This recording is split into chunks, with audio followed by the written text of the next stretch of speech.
Halo semuanya, kembali lagi dengan saya, Alvin Sebastian. Dan pada hari ini kita akan kembali melanjutkan kegiatan pembelajaran kita mengenai kimia.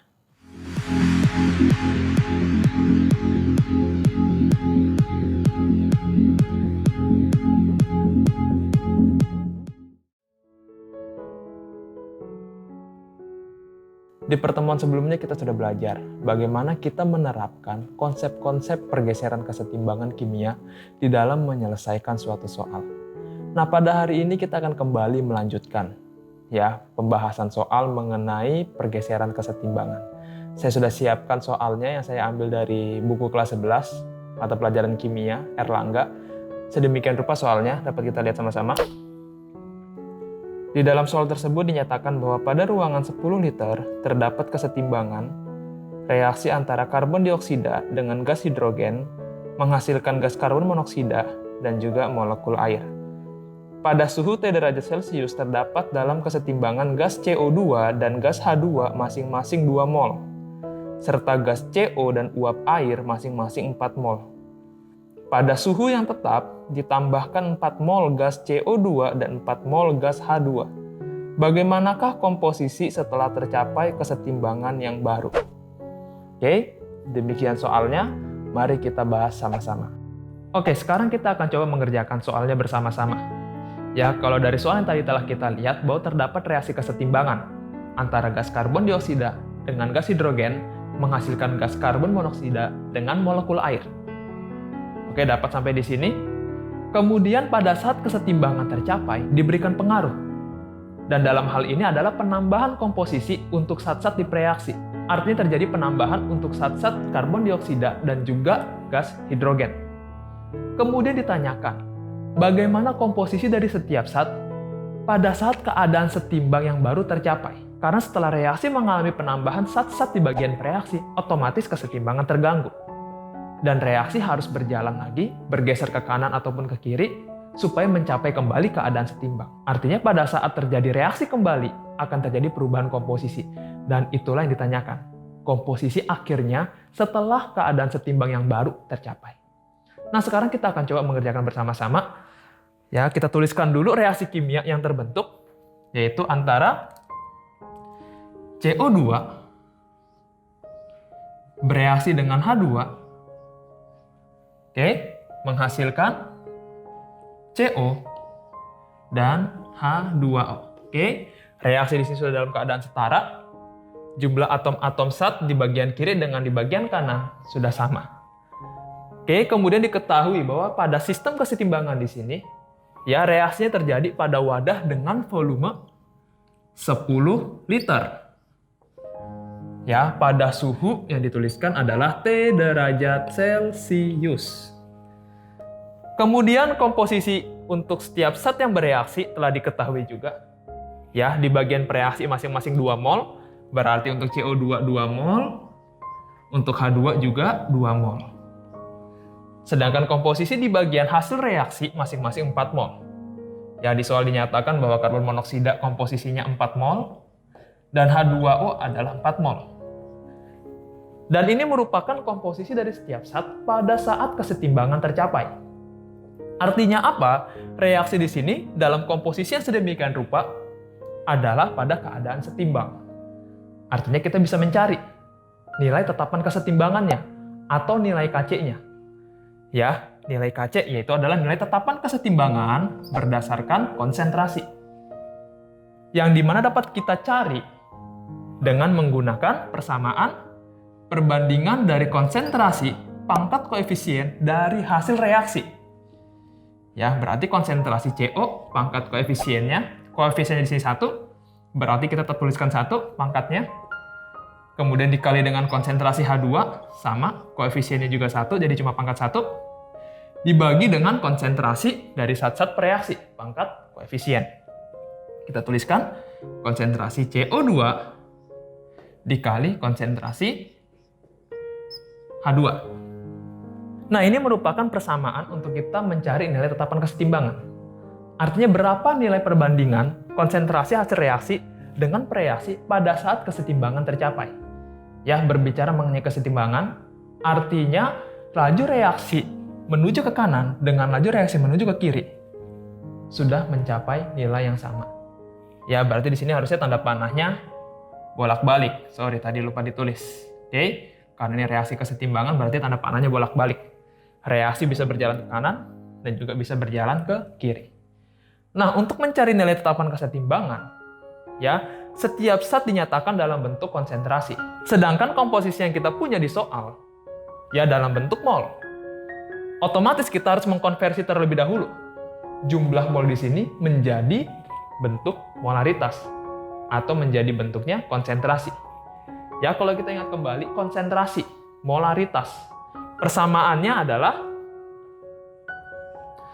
molaritas, persamaannya adalah mol per volume dan volume ini dinyatakan dalam satuan liter. Oke, ya. Berapa jumlah mol per satuan volume?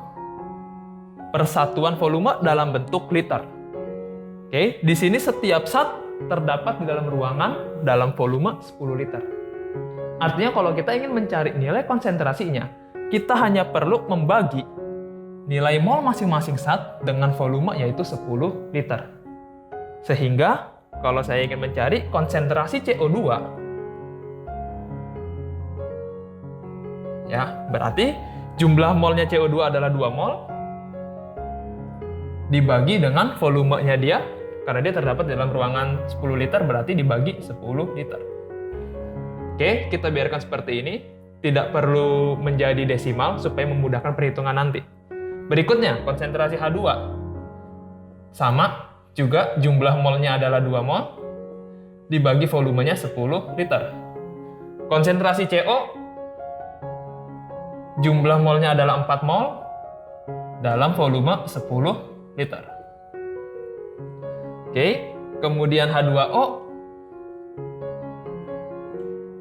jumlah molnya adalah 4 mol dalam volume 10 liter.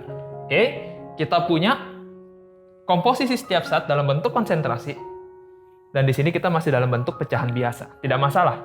Sekarang kita akan coba masukkan ke dalam perhitungan. Berarti kita tuliskan menjadi konsentrasi CO dikali konsentrasi H2O. Berarti 4/10. Oke, tidak usah menggunakan kurung siku. 4/10 dikali konsentrasi H2O juga 4/10. Kemudian dibagi dengan 2/10. Itu merupakan konsentrasi dari CO2. Dikali dengan 2/10 yang merupakan konsentrasi dari H2. Oke, ini mengalami kalkulasi untuk pembagian pecahan biasa, sehingga akan mengalami perubahan bentuk menjadi 4/10 dikali 4/10 menjadi 16/10 kuadrat. Oke, 10 kali 10, 100. Atau dapat dituliskan menjadi 10⁻². Di bagian bawahnya penyebutnya akan mengalami perubahan bentuk, sehingga akan menjadi kali 10 kuadrat dibagi 4. Oke, perhatikan baik-baik ya. Ini awalnya kalkulasinya adalah menjadi seperti ini dulu. 16/10 kuadrat dibagi 4/10 kuadrat. Kemudian mengalami pembagian untuk pecahan biasa, sehingga bentuknya akan jadi seperti ini. 16/10 kuadrat dikali 10 kuadrat per 4. 10 kuadrat dengan 10 kuadrat akan saling meniadakan, sehingga hasilnya akan menjadi 16/4 adalah 4. Oke, ini untuk tahap pertama, menentukan nilai Kc. Kenapa kita bisa langsung menggunakan Kc? Karena ini merupakan komposisi pada saat kesetimbangan tercapai. Sehingga kita peroleh nilai Kc atau nilai tetapan kesetimbangan berdasarkan konsentrasi untuk reaksi ini pada suhu T derajat Celcius adalah sebesar 4. Oke? Nah, sekarang diberikan pengaruh. Setelah kesetimbangan tercapai, artinya pada saat perbandingan sedemikian rupa, diberikan pengaruh, dan dalam hal ini adalah penambahan jumlah mol untuk CO2 dan H2. Masing-masing ditambahkan 4 mol. Berarti CO2 ditambah 4 mol, H2 juga ditambah 4 mol. Oke, sehingga komposisi karbon dioksida menjadi 6 mol,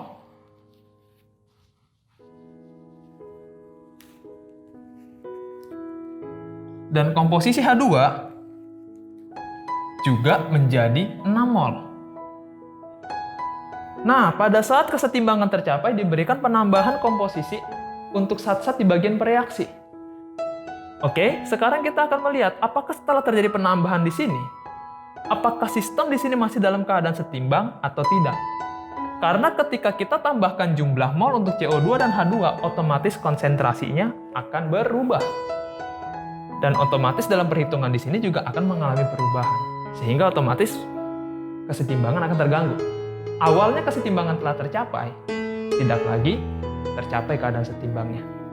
Untuk itu kita akan menentukan nilai Qc di tahap yang kedua. Kenapa menggunakan nilai Qc? Ingat, berbicara mengenai nilai Qc, rumus yang digunakan untuk mencari nilai Qc pada dasarnya sama dengan Kc.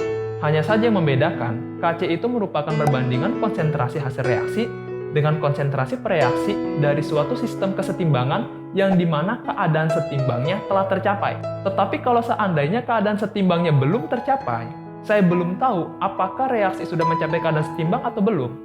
Nilai perbandingannya kita tuliskan, tetapi simbolnya bukan Kc, akan tetapi Qc. Ya, quotient.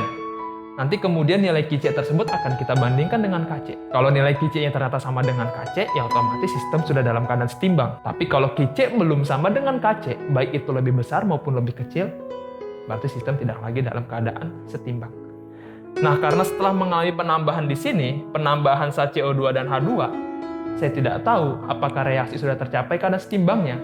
Makanya saya menggunakan nilai Qc terlebih dahulu. Oke, ini kita akan coba hapus.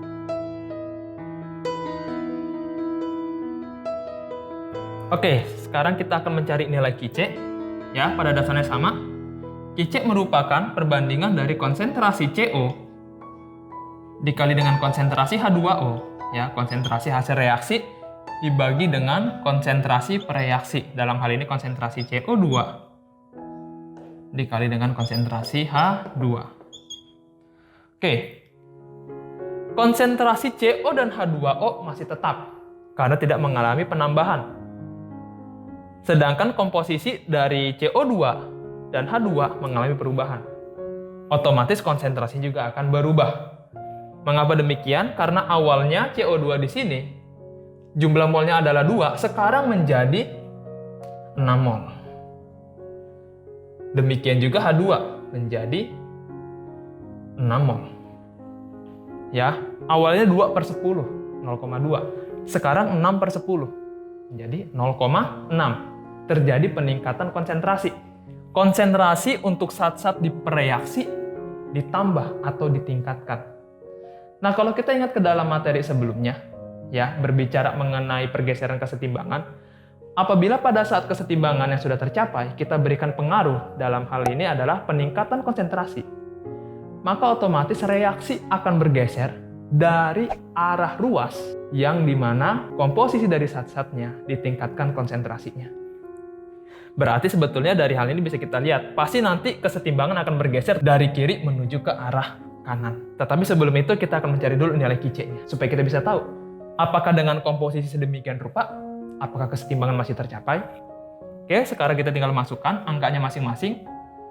Berarti untuk komposisi CO dan H2O masih sama, 4/10 dikali dengan 4/10 dibagi dengan ya konsentrasi CO2 dan H2. Berarti masing-masing adalah 6/10 dikali dengan 6/10. 4/10 adalah komposisi untuk CO dan H2O. Konsentrasi masing-masing dari CO dan H2O. Sedangkan 6/10 merupakan konsentrasi dari CO2 dan H2. Oke, sekarang kita akan kalkulasikan sehingga akan menjadi 16/10 kuadrat dibagi dengan 36/10 kuadrat. Kemudian mengalami kalkulasi sehingga menjadi 16/10 kuadrat dikali 10 kuadrat per 36. Oke, sehingga akan menjadi 16/36. Dikonversi dalam bentuk desimal menjadi 0,44. Oke, perhatikan. Ternyata sekarang nilai Qc-nya adalah sebesar 0,44. Ya, nilai Qc di sini yang kita peroleh ternyata lebih kecil daripada nilai Kc yang sebesar 4. Nah, perhatikan baik-baik. Artinya, nilai QC tidak sama dengan KC, karena nilai QC di sini lebih kecil daripada 4. Artinya reaksi di sini, dengan komposisi yang sedemikian rupa, tidak lagi dalam keadaan setimbang. Penambahan komposisi untuk zat CO2 dan H2 mengganggu keadaan setimbang. Sehingga awalnya yang reaksi sudah tercapai keadaan setimbangnya, setelah diberikan pengaruh berupa penambahan komposisi CO2 dan H2, reaksi tidak lagi dalam keadaan setimbang. Maka otomatis reaksi harus lagi kembali bergerak, baik itu ke kiri maupun ke kanan, supaya bisa mencapai keadaan setimbang. Dan pada hal ini, reaksi akan bergerak menuju ke arah kanan. Ya, mengingat kembali ke dalam pengaruh perubahan konsentrasi pada sistem kesetimbangan. Ya, ketika terjadi peningkatan konsentrasi, maka kesetimbangan akan terganggu. Dan untuk mencapai kembali keadaan setimbang, reaksi akan bergeser dari arah ruas yang diperbesar konsentrasinya. Di sini di bagian reaksi yang diperbesar konsentrasinya, berarti reaksi akan kembali bergeser dari arah ruas reaksi menuju ke hasil reaksi. Tujuannya apa? Supaya komposisi di bagian reaksi mengalami penurunan.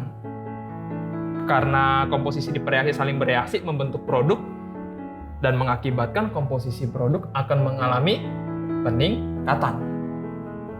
Sehingga ketika komposisi produk mengalami peningkatan, yang di dalam persamaan ini produk bersifat sebagai pembilang, ya, komposisi dari produk bersifat sebagai pembilang.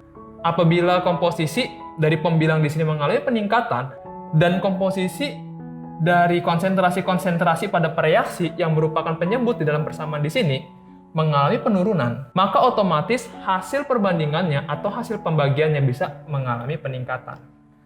Dan itu akan membuat hasil perbandingannya akan meningkat dari 0,44 meningkat menuju ke 4. Jadi kalau kita ingin memperbesar hasil perbandingannya, kita menginginkan hasil yang lebih besar, maka otomatis pembilang kita tingkatkan, penyebut kita turunkan. Komposisi produk kita tingkatkan, komposisi reaktan atau reaksi kita turun. Nah, akan tetapi kita belum tahu seberapa banyak zat yang harus bereaksi untuk mencapai keadaan setimbang. Berapa banyak zat yang harus bertambah di hasil reaksi. Berapa banyak zat yang harus berkurang di reaksi untuk mencapai keadaan setimbang. Untuk itu kita akan bersama-sama menganalisis bagaimana proses perhitungannya. Oke, ini akan kembali saya hapus.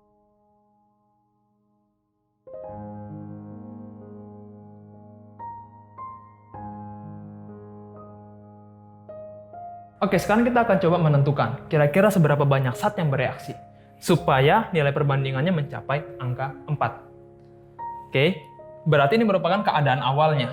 Ini merupakan komposisi setelah ditambahkan zatnya.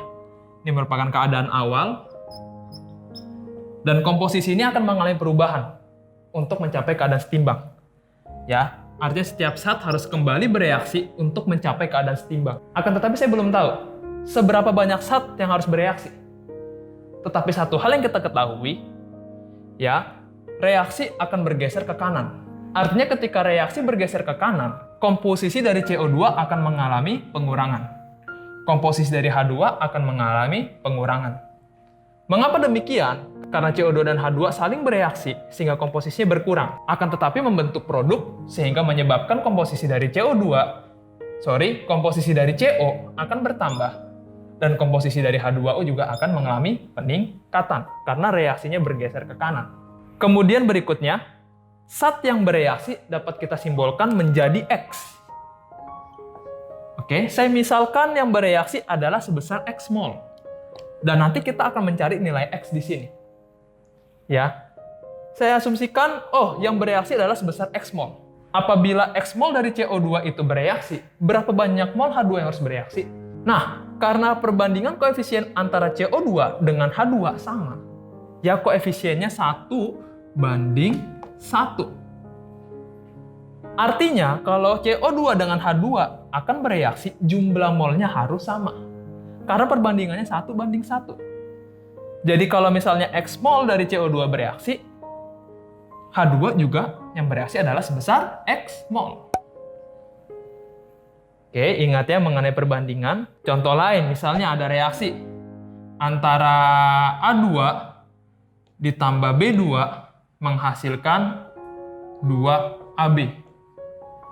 Nah, apabila A2 yang bereaksi adalah 1 mol, maka otomatis B2 yang dibutuhkan adalah sebesar 1 mol juga. Karena perbandingan koefisiennya adalah 1:1. Ketika 1 mol A2 bereaksi dengan 1 mol B2, berapa mol AB yang dihasilkan? Sebesar 2 mol. Mengapa? Karena koefisiennya pada keadaan setara, 1:1:2. Dan koefisien 2 untuk molekul AB. Ya, jadi seperti ini. Ini berkaitan dengan perbandingan koefisien, dan ini kita gunakan untuk menganalisis seberapa banyak zat yang bereaksi. Sehingga artinya, apabila X mol CO2 bereaksi dengan X mol H2, otomatis akan menghasilkan X mol CO dengan X mol H2O. Kenapa X mol juga? Sama, karena komposisi di CO, ya, koefisiennya sebesar 1. Koefisien dari H2O juga 1. Ya. Keseluruhan reaksi zat-zat di sini koefisiennya masing-masing 1. Artinya jumlah mol yang bereaksi dengan jumlah mol yang dihasilkan akan mengalami jumlah yang sama. Berbeda halnya kalau seandainya di sini diketahui koefisien CO-nya adalah sebesar 2. Sehingga menjadi 2CO seperti ini. Ya berarti apabila X mol CO2 bereaksi dengan X mol H2 akan menghasilkan 2X mol CO karena koefisiennya 2. Itu pemisalan. Oke.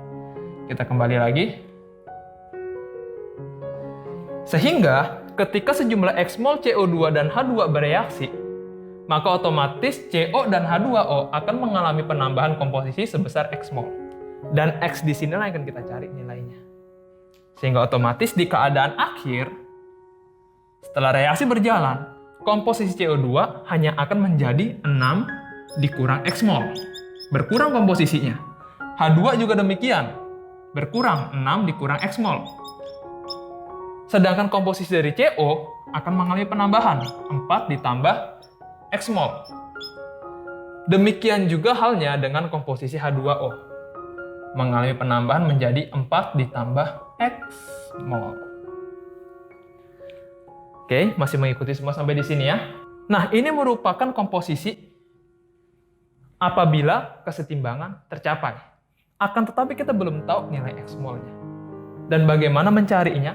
Kita bisa menggunakan nilai Kc sama dengan konsentrasi hasil reaksi, yaitu konsentrasi CO, dikali dengan konsentrasi H2O, dibagi dengan konsentrasi dari reaksi, yaitu CO2 dan H2. Kita dapat mencari nilai X. Tujuannya apa? Supaya kita bisa tahu berapa nilai X, supaya nilai perbandingan dari konsentrasi hasil reaksi dengan reaksi, nilainya itu bisa mencapai angka 4. Nah, jadi seperti ini perhitungannya. Jadi kita akan mencari nilai X. Dengan mengetahui nilai X, maka kita akan bisa mengetahui berapa komposisi setiap zat di bagian akhir reaksi pada saat kesetimbangan itu tercapai. Sekarang kita tinggal konversi. Ya, berarti 4 sama dengan konsentrasi CO. Di sini kita punya masih dalam bentuk jumlah mol, 4 ditambah X mol. Oke, konsentrasi ingat mol per volume. Sehingga dapat dituliskan menjadi 4 ditambah X mol dibagi volumenya 10 liter. Dikali 4 ditambah X mol juga per 10 liter. Dibagi dengan, berarti ini merupakan 6 kurang X mol, sama dibagi 10 liter, karena harus dalam bentuk konsentrasi, dikali 6 dikurang X mol, juga per 10 liter. Oke, kita lanjutkan perhitungannya. Sehingga ini akan menjadi, dapat kita sederhanakan bentuknya menjadi 4 sama dengan 4 ditambah X mol per 10 liter dikali 4 ditambah X mol per 10 liter. Dapat kita ubah menjadi 4 ditambah X mol per 10 pangkat 2. Dibagi dengan sama 6 dikurang X mol per 10 pangkat 2. Oke, masih mengikuti ya. Bentuk ini dapat kita sederhanakan dengan mengakarkan di ruas kiri dengan di ruas kanan. Ya, sehingga ini akan menjadi akar 4 dan ini merupakan akar semuanya. Ya. Sehingga akar 4, kemudian di ruas kanan akar dari 4 ditambah X mol per 10 kuadrat dibagi dengan 6 dikurang X mol per 10 kuadrat. Sehingga bentuk sederhananya setelah kita akarkan akan menjadi 2 sama dengan 4 ditambah X mol per 10 dibagi dengan 6 dikurang X mol per 10. Oke, Bapak harap semuanya masih mengikuti. Ya, awalnya 4 ditambah X mol per 10 kuadrat dibagi dengan 6 dikurang X mol per 10 kuadrat. Setelah diakarkan keseluruhannya, ini menjadi 2. Di ruas kanannya akan menjadi 4 ditambah X mol per 10 saja, dibagi dengan 6 dikurang X mol per 10 saja juga. Oke, kita lanjutkan perhitungannya ke bagian di sini.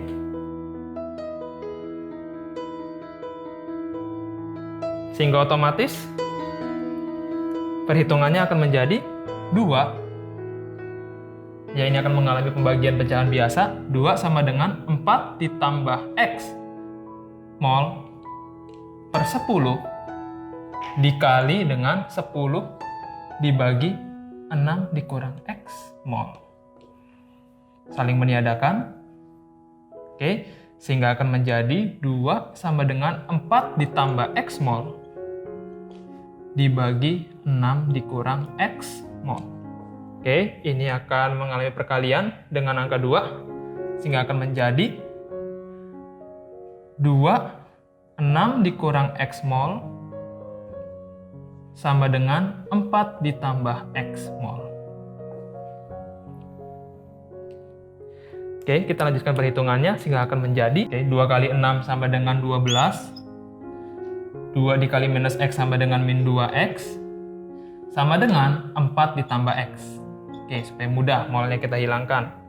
Sehingga akan menjadi, apabila kita satukan, menjadi 12. 4 pindah ke ruas kiri akan menjadi 12 dikurang 4 dikurang 2X. X pindah ke ruas kiri akan menjadi minus X. Sama dengan 0. Sehingga hasilnya akan menjadi 12 kurang 4 adalah 8. Min 2X dikurang X sama dengan minus 3X. Oke, sehingga akan menjadi 8 ditambah 3X. Sehingga X dapat menjadi 8/3. Sedemikian rupa. Atau jika kita desimalkan, 8/3 akan menjadi 2,67.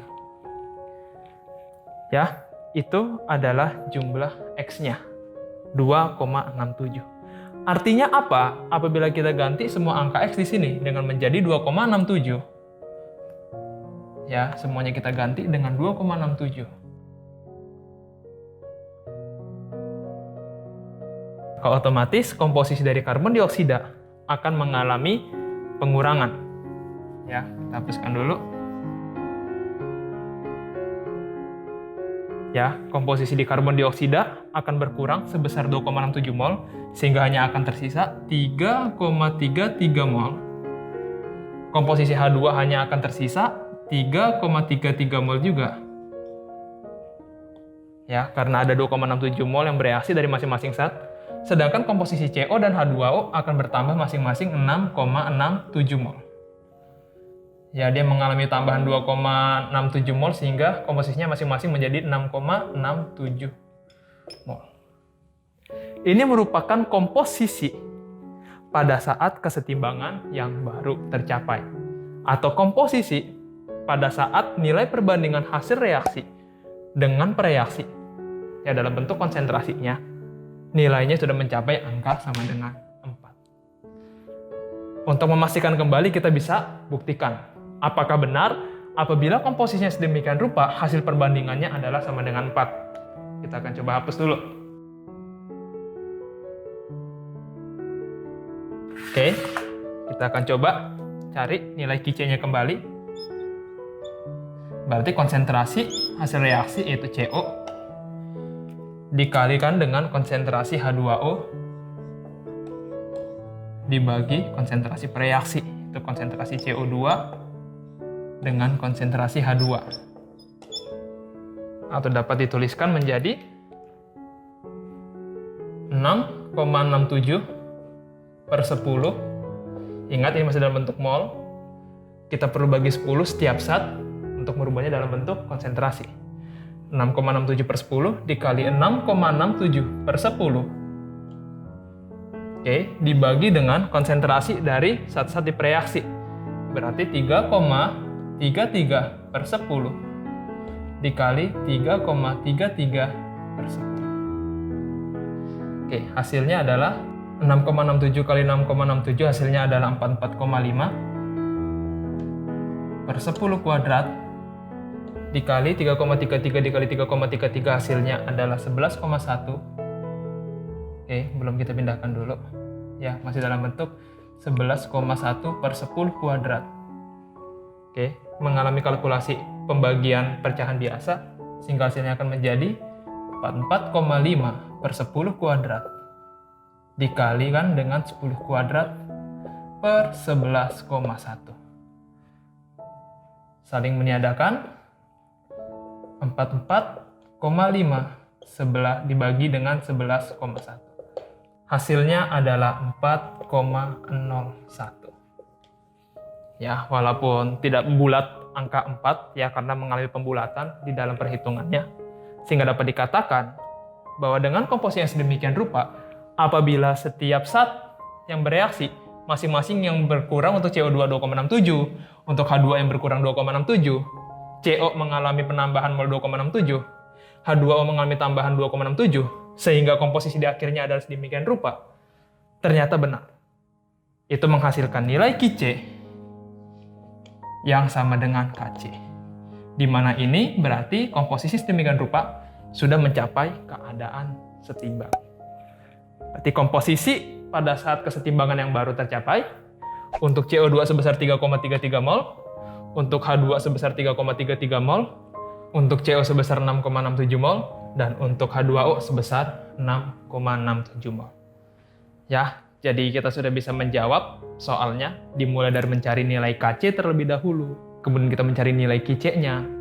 Setelah di bagian pereaksi diberikan penambahan komposisi zat, kemudian sampai akhirnya kita mencari berapa banyak zat yang harus bereaksi supaya kesetimbangan yang baru bisa kembali tercapai. Sehingga kita bisa menentukan berapa komposisinya yang tersisa ketika kesetimbangan yang baru itu tercapai. Oke, ini termasuk soal yang cukup sulit karena kita mengkombinasikan konsep-konsep dari konsep kesetimbangan yang pertama masuk ke konsep pergeseran kesetimbangan. Sampai sini dulu untuk pembahasan soal pada hari ini. Sampai bertemu lagi di video-video pembelajaran berikutnya. Sekian dari saya, Alvin Sebastian. Terima kasih.